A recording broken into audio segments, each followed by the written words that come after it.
Welcome back. हमने class 11 secretarial practice that is SP का chapter 7 start किया है, कंपनी मीटिंग 1।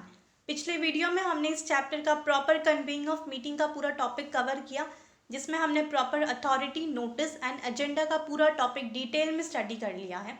इस पर्टिकुलर वीडियो में हम प्रॉपर कॉन्स्टिट्यूशन ऑफ मीटिंग, यहाँ से ये टॉपिक स्टार्ट करेंगे। सो टॉपिक स्टार्ट करते हैं। Let's begin with the topic proper constitution of meeting.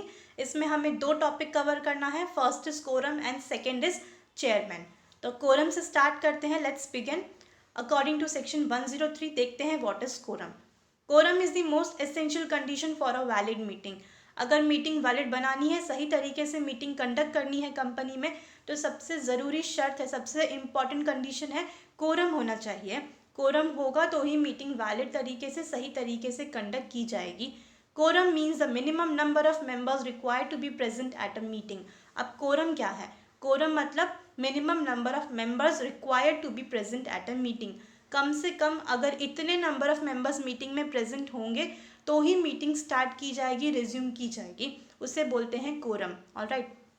जैसे हम नोटिस, तो शेयर होल्डर्स की अगर मीटिंग होती है तो हम सारे के सारे शेयर होल्डर्स को क्या करते हैं, नोटिस सेंड करते हैं। कंपनी सारे के सारे शेयर होल्डर्स को नोटिस भेज देती है, बट ज़रूरी तो नहीं है कि सारे के सारे शेयर होल्डर्स जो हैं, जिन तक नोटिस पहुंचा है, वो कंपनी मीटिंग के अंदर आए, मीटिंग को अटेंड करें।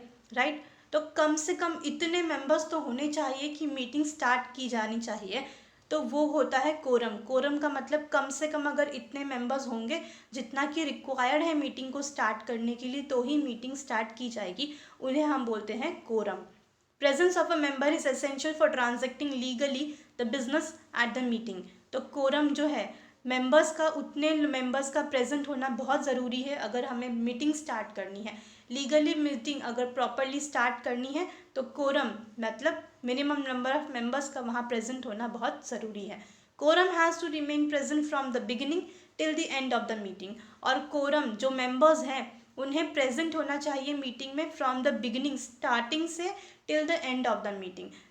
जब से मीटिंग शुरू हुई है वहाँ से लेके मीटिंग के एंड, लास्ट तक कोरम जो है वो प्रेजेंट होना चाहिए। ऑलराइट। अगर एग्जाम्पल है 5 मेंबर्स होने चाहिए तो मीटिंग स्टार्ट होगी, तो 5 मेंबर्स अगर आ रहे हैं और मीटिंग स्टार्ट हुई तो वो 5 मेंबर्स मीटिंग के लास्ट तक, जब तक मीटिंग ख़त्म नहीं होती तब तक उतने मेंबर्स मीटिंग में होंगे, तो ही प्रॉपरली मीटिंग कंडक्ट की जाएगी। Alright.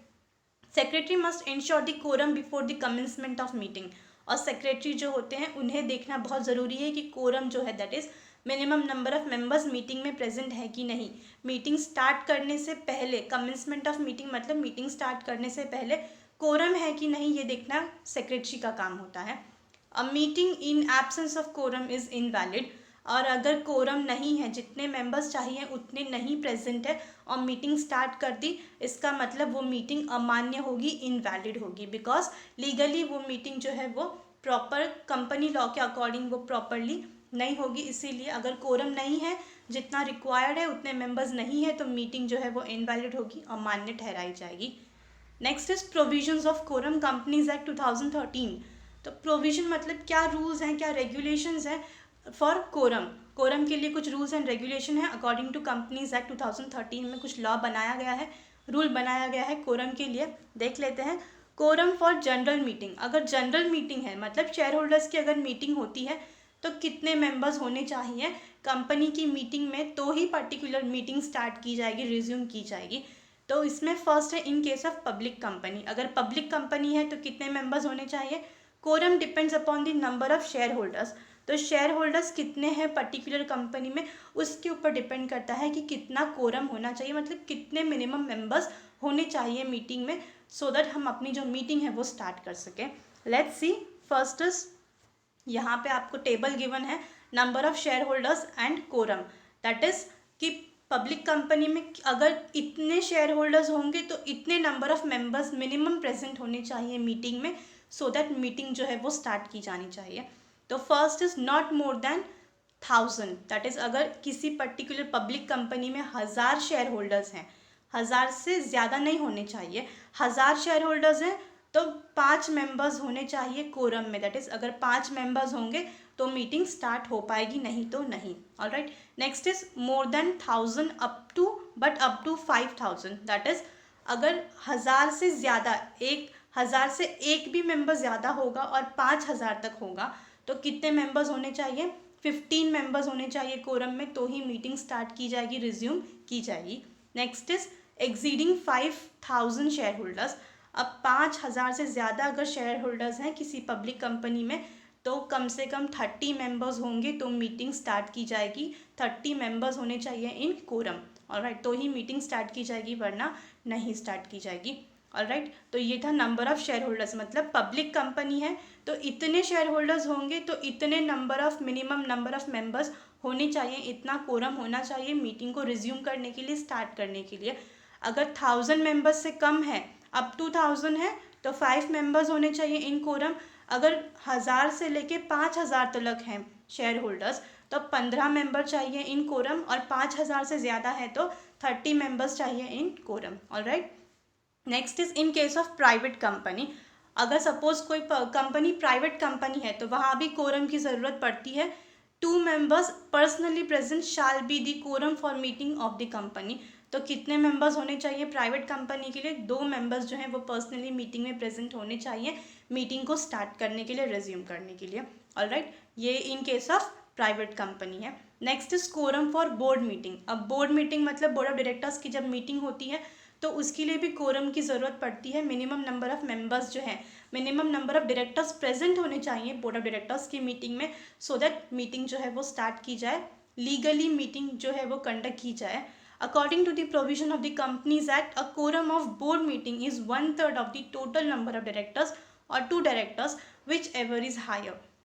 So according to companies act provision given है, रूल्स गिवन है कि कितने पर्टिकुलर डायरेक्टर होने चाहिए इन कोरम, तो ही बोर्ड मीटिंग स्टार्ट की जाएगी, बोर्ड ऑफ डायरेक्टर्स की मीटिंग स्टार्ट की जाएगी। तो जितने भी नंबर ऑफ डायरेक्टर्स होते हैं, टोटल नंबर ऑफ डायरेक्टर्स जितने हैं कंपनी में, उसमें से 1/3 ऑफ द डायरेक्टर्स क्या होंगे? कोरम होंगे, या तो फिर 2 directors whichever is higher, या तो 1/3 या तो फिर 2 डायरेक्टर्स, दोनों में से जो ज़्यादा होंगे वो पर्टिकुलर जो नंबर होगा वो कोरम होगा, उतने डायरेक्टर्स मीटिंग में प्रेजेंट होंगे। Alright, next is chairman of the meeting. अब मीटिंग के अंदर चेयरमैन की ज़रूरत होती है, चेयरमैन की ज़रूरत हो बहुत ज़्यादा इम्पॉर्टेंट है। तो अकॉर्डिंग टू सेक्शन 104 मीटिंग के अंदर चेयरमैन कौन हो सकता है एंड उनका क्या क्या काम होता है। Let's see, there must be a proper person that is chairman to conduct a meeting properly. तो कोई एक पर्टिकुलर पर्सन होना चाहिए जो कि मीटिंग को अच्छी तरीके से प्रॉपरली कंडक्ट कर सके। Chairman has to preside over and conduct the proceedings of a meeting. तो वो पर्टिकुलर मेंबर कौन होगा, वो पर्टिकुलर पर्सन कौन होगा जो पूरी मीटिंग को अच्छी तरीके से कंडक्ट कर सके, चला सके, तो वो होते हैं चेयरमैन। चेयरमैन बहुत ही इंपॉर्टेंट पर्सन होता है किसी भी मीटिंग में, मीटिंग को स्टार्ट करने के लिए और मीटिंग के जितने भी प्रोसीडिंग है, जितने भी प्रोसीजर्स है, उसको अच्छी तरीके से कंडक्ट करने के लिए। Alright, next is provision for the appointment of chairman. तो कुछ प्रोविजंस है, कुछ रूल्स है for the appointment of chairman.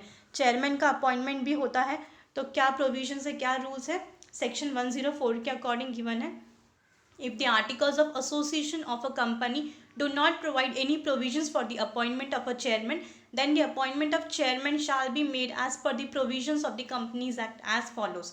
तो हर एक कंपनी अपना आर्टिकल ऑफ एसोसिएशन बनाती है और उसके अंदर रूल मेंशन किया जाता है for the appointment of chairman, because chairman बहुत इंपॉर्टेंट है किसी भी मीटिंग में, मीटिंग को स्टार्ट करने के लिए, पूरे मीटिंग को कंडक्ट करने के लिए। बट अगर किसी कंपनी के आर्टिकल्स ऑफ एसोसिएशन में चेयरमैन को अपॉइंटमेंट जो है उसके रिगार्डिंग कोई भी रूल, कोई भी प्रोविजंस मेंशन नहीं किया गया है, तो चेयरमैन का अपॉइंटमेंट जो है वो कंपनीज एक्ट, कंपनी का जो रूल है उसके अकॉर्डिंग होगा। ऑलराइट, तो यहाँ पे कंपनीज एक्ट के अकॉर्डिंग क्या क्या रूल होता है for appointment of chairman, let's see. जिसमें first is, unless the article of a company otherwise provides, the member personally present at the meeting shall elect one of them to be the chairman thereof on a show of hands। तो अगर company के articles of association में अगर mention नहीं किया गया है, कोई भी रूल प्रिस्क्राइब नहीं किया गया है for the appointment of chairman, तो कंपनीज का जो लॉ है, कंपनी का जो एक्ट है, उसके रूल के अकॉर्डिंग चेयरमैन का इलेक्शन होगा। दैट इज जितने भी पर्टिकुलर मेंबर मीटिंग में प्रेजेंट होंगे उन्हीं पर्टिकुलर मेंबर में से किसी एक इंडिविजुअल को, किसी एक मेंबर को एज अ चेयरमैन इलेक्ट किया जाएगा by the method of show off hands के through. Alright, next is if a poll is demanded for the election of chairman, it shall be taken forthwith. The chairman elected by a show of hands shall exercise all the powers till the chairman is elected by poll. तो क्या होगा, अगर पोल demand किया गया है, पोल भी क्या है, एक मेथड ऑफ वोटिंग है. अगर सपोज जितने भी मेंबर्स प्रेजेंट है मीटिंग में, उन्हें दूसरा कोई पर्टिकुलर मेंबर चाहिए एज अ चेयरमैन, तो वो लोग क्या करेंगे, पोल की डिमांड करेंगे फॉर इलेक्शन ऑफ चेयरमैन. और ये पर्टिकुलर जो पोल है वो ग्रांट भी किया जाएगा, क्योंकि मेंबर्स जो हैं, जितने भी लोग प्रेजेंट है, ये उनका राइट है पोल डिमांड करना और चेयरमैन को अपने अकॉर्डिंग इलेक्ट करना. तो पोल जो है वो ग्रांट किया जाएगा, और जब तक पोल का प्रोसीजर चल रहा है और दूसरा चेयरमैन सिलेक्ट नहीं हो जाता, तब तक जो पर्टिकुलर चेयरमैन है, जो पहले से ही सिलेक्ट किया गया है, इलेक्ट किया गया है बाय शो ऑफ हैंड्स के मेथड से, वो पर्टिकुलर चेयरमैन तब तक मीटिंग का चेयरमैन होगा जब तक दूसरा पर्टिकुलर चेयरमैन अपॉइंट नहीं हो जाता, इलेक्ट नहीं हो जाता as a chairman by the poll method. Alright, next is if other person is selected as a chairman as a result of poll, that person shall be the chairman for the rest of meeting. So अगर particular पोल के method से किसी और person को select कर लिया गया है एज अ चेयरमैन, तो वो पर्टिकुलर पर्सन जो है उसके बाद मीटिंग में, जितने भी मीटिंग हो रही है रेस्ट ऑफ द मीटिंग के लिए, दूसरा पर्सन जो है, जो कि इलेक्ट किया गया है बाय द मेथड ऑफ पोल, वो पर्सन जो है वो चेयरमैन होगा बाकी की मीटिंग के लिए. ऑलराइट, फिर शो ऑफ हैंड्स के द्वारा जो पर्टिकुलर पर्सन, जो particular member chairman as a chairman elect हुआ था, वो फिर मीटिंग का चेयरमैन नहीं होगा. जो बाय पोल इलेक्ट हुआ था, वो पर्टिकुलर जो मेंबर है वो चेयरमैन होगा बाकी के मीटिंग के लिए. ऑलराइट, सो आई होप आपको ये जो प्रोविजन था for the appointment of chairman वो समझ में आया होगा. Next is powers of chairman. अब चेयरमैन के पास क्या क्या पावर्स होते हैं, उनकी क्या क्या अधिकार है, let's see. First is to keep order and conduct the meeting properly. Meeting जो है वो ऑर्डर में होनी चाहिए, दैट इज़ डिसिप्लिन में होनी चाहिए, प्रॉपर सीक्वेंस में कंडक्ट की जानी चाहिए, एंड स्टार्ट जो है वो टाइम पे की जानी चाहिए. ये देखने की जिम्मेदारी चेयरमैन की होती है. Next is decide the priority of speakers. Speakers की प्रायोरिटी डिसाइड करने की जिम्मेदारी भी चेयरमैन की होती है. दैट इज़ कौन पर्टिकुलर मेंबर पहले बोलेगा, कौन बाद में बोलेगा. ये जो प्रायोरिटीज़ हैं कि कौन पहले कौन बाद में बोलेगा, ये डिसाइड करने की जिम्मेदारी जो है वो चेयरमैन की होती है. Next is to maintain relevancy and order in debate. अब मीटिंग हो रही है मतलब डिबेट होगा, बहस होगी, आर्ग्यूमेंट होगा, बट जो भी डिस्कशन होता है, बहस और डिबेट हो रही है, आर्ग्यूमेंट हो रहा है, वो टॉपिक से रिलेटेड होना चाहिए. जिस वजह से मीटिंग बुलाई गई है, जो पर्टिकुलर टॉपिक डिस्कस करने के लिए मीटिंग बुलाई गई है, उसी पर्टिकुलर टॉपिक पर डिस्कशन होना चाहिए. टॉपिक मीटिंग से रिलेवेंट होना चाहिए. मीटिंग से बाहर जो टॉपिक है उससे उस पर्टिकुलर टॉपिक पर डिस्कशन नहीं होना चाहिए. और मीटिंग जो है वो ऑर्डर में होनी चाहिए, प्रॉपरली डिसिप्लिन में होनी चाहिए. ऑलराइट, तो रिलेवेंसी एंड ऑर्डर मेंटेन करने की जिम्मेदारी जो है वो भी चेयरमैन की होती है. Next is to prevent the use of improper language and behaviour of the members. कभी कभी मेंबर्स जो हैं वो डिबेट, बहस करते करते, आर्ग्यूमेंट करते करते इम्प्रॉपर लैंग्वेज का यूज़ करने लगते हैं, हार्श लैंग्वेज का यूज़ करने लगते हैं, और उनका बिहेवियर जो है वो आउट ऑफ कंट्रोल हो जाता है. तो ये देखने की जिम्मेदारी जो है वो चेयरमैन की है कि जितने भी मेंबर्स प्रेजेंट हैं मीटिंग में, वो इम्प्रॉपर लैंग्वेज का यूज़ ना करें और उनका बिहेवियर जो है वो प्रॉपर रहे, मीटिंग जो है उसके अकॉर्डिंग ही रहे. Alright, next is to adjourn the meeting if it becomes impossible to conduct and complete the meeting. अगर सपोज मीटिंग हो रही है, यहाँ पे डिबेट होने लगती है, आर्ग्यूमेंट होने लगती है, कभी कभी झगड़े भी काफ़ी ज़्यादा होने लगते हैं, बहस होने लगती है मेंबर्स के बीच में. तो अगर ऐसी बहस हो रही है, आर्ग्यूमेंट हो रहा है, तो किसी एक पर्टिकुलर डिसीजन पे आना, कोई एक पर्टिकुलर डिसीजन लेना जो है वो नहीं हो पाएगा. ऑलराइट, हमने टीवी पे, न्यूज़ चैनल्स में भी देखा है, डिबेट जब होता है तो डिबेट कम और झगड़ा ज़्यादा होने लगता है, आर्ग्यूमेंट ज़्यादा होने लगता है, तो कोई एक डिसीजन पे आना ये नहीं हो पाता है उस समय. ऑलराइट, तो वैसे ही कंपनी में भी जब मीटिंग होती है तो लोग डिस्कशन और डिबेट करते करते झगड़े करने लगते हैं आपस में. तो उस समय चेयरमैन की जिम्मेदारी होती है मीटिंग को एडजर्न करने की, दैट इज़ मीटिंग उस समय पोस्टपोन कर देने की, वहाँ पे मीटिंग स्टॉप करने की, और बाद में वो मीटिंग वहाँ से बाद में आगे कंडक्ट की जाएगी. ऑलराइट, कंटिन्यू की जाएगी, क्योंकि उस समय मीटिंग को फिर वैसे ही उस झगड़े में और आर्ग्यूमेंट पे मीटिंग को कंडक्ट करना, कंटिन्यू करना जो है वो समझदारी की बात नहीं होगी. तो जब चाहे, अगर ज़्यादा हाथ से निकल रही है बात, लोग मेंबर्स एक दूसरे की नहीं सुन रहे हैं, उस टाइम पे मीटिंग को एडजर्न करना वो देखने की जिम्मेदारी चेयरमैन की होती है और मीटिंग को बाद में वापस कंटिन्यू करने की जिम्मेदारी भी चेयरमैन की होगी। Next is to give casting vote when vote in favor of the proposal and against the proposal are equal, that is chairman जो है वो casting vote दे सकता है। that is जब भी कंपनी का मीटिंग होता है, जितने भी मेंबर्स होते हैं, कोई एक पर्टिकुलर डिसीजन लेने के लिए वोट किया जाता है और वोट जो होता है वो प्रपोजल के इन फेवर और इन अगेंस्ट ही होगा।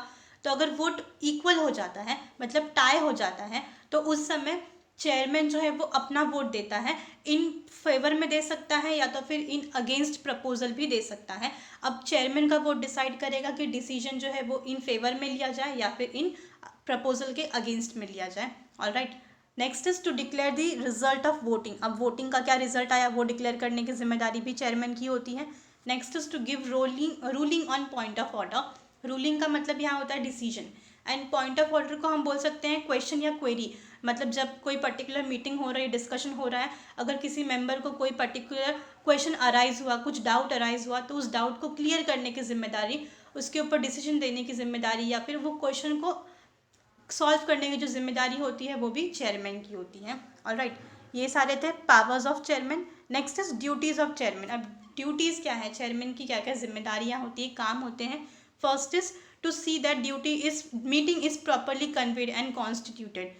तो मीटिंग प्रॉपरली सही तरीके से कन्वे की जाए और कॉन्स्टिट्यूट की जाए, ये देखने की जिम्मेदारी चेयरमैन की होती है। कन्वेड मतलब कि जितने भी लोग मीटिंग में आने चाहिए उसके लिए जो भी काम करना है, नोटिस प्रॉपरली पहुंचा कि नहीं, एजेंडा प्रॉपरली बना कि नहीं, एंड प्रॉपर अथॉरिटी जो है, that is board of directors ने अगर मीटिंग बुलाई है तो उन्होंने ही बुलाई है कि नहीं, ये सब देखने की जो जिम्मेदारी होती है वो चेयरमैन की होती है। और मीटिंग अच्छी तरीके से कॉन्स्टिट्यूट हुई कि नहीं, मतलब कोरम मेंबर्स प्रेजेंट है कि नहीं, एंड प्रॉपरली जो भी चेयरमैन है इलेक्ट किया गया तो ये प्रॉपर वही चेयरमैन है कि नहीं, ये सब देखने की जिम्मेदारी, ड्यूटी जो होती है वो चेयरमैन की होती है।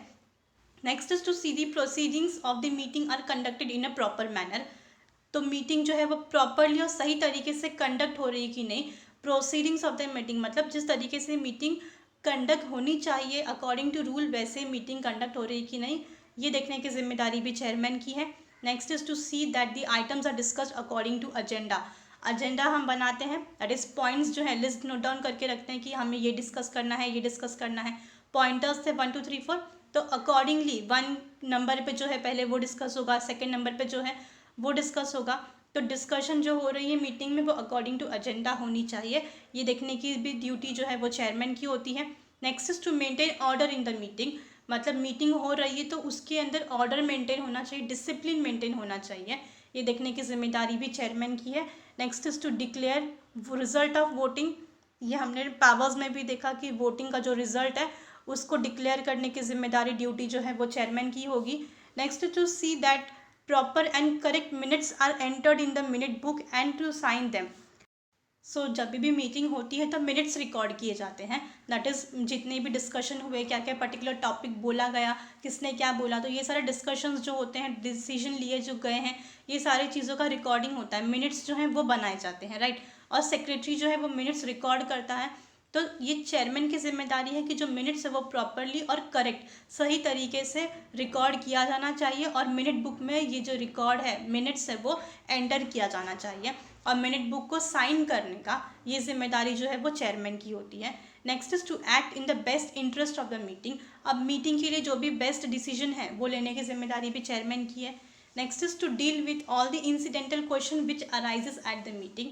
अब मीटिंग हो रही है, बहुत सारे मेंबर्स प्रेजेंट होते हैं मीटिंग में, किसी ना किसी का कोई ना कोई क्वेश्चन हमेशा अराइज होता है जब डिस्कशन होती रहती है, तो उस क्वेश्चन का आंसर देना ये जिम्मेदारी जो है वो चेयरमैन की होती है। ऑलराइट, क्योंकि जब भी हम डिस्कस करते हैं तो क्या होता है, माइंड में कभी ना कभी डिस्कशन करते करते क्वेश्चन अराइज होता है, तो वो क्वेश्चन अगर किसी ने पूछा तो उसका आंसर देने की जिम्मेदारी जो है वो चेयरमैन की होती है। ऑलराइट, सो ये था पूरा का पूरा 8 पॉइंट्स था, that is duties of chairman में। ऑलराइट, तो यहाँ पे पूरा का पूरा जो टॉपिक था regarding proper constitution of the meeting ये कंप्लीट हुआ। इसमें हमने कोरम देखा, दैट इज कोरम स्टडी किया, एंड हमने चेयरमैन के बारे में स्टडी किया, मीनिंग समझा, देन चेयरमैन की क्या ड्यूटीज़ होती हैं, उनके क्या पावर्स होते हैं, किस तरीके से चेयरमैन को अपॉइंट किया जाता है। हमने ये सारे टॉपिक्स पूरी तरीके से स्टडी किए इस पर्टिकुलर टॉपिक वीडियो में। आई होप आपको पूरा का पूरा जो टॉपिक था इस वीडियो का वो समझ में आया होगा। इस वीडियो में हमने प्रॉपर कॉन्स्टिट्यूशन ऑफ मीटिंग का पूरा टॉपिक कवर किया, quorum and chairman. Alright, next is proper conduct of meeting. ये पर्टिकुलर टॉपिक हम नेक्स्ट वाले वीडियो में कवर करेंगे। So thank you for your time.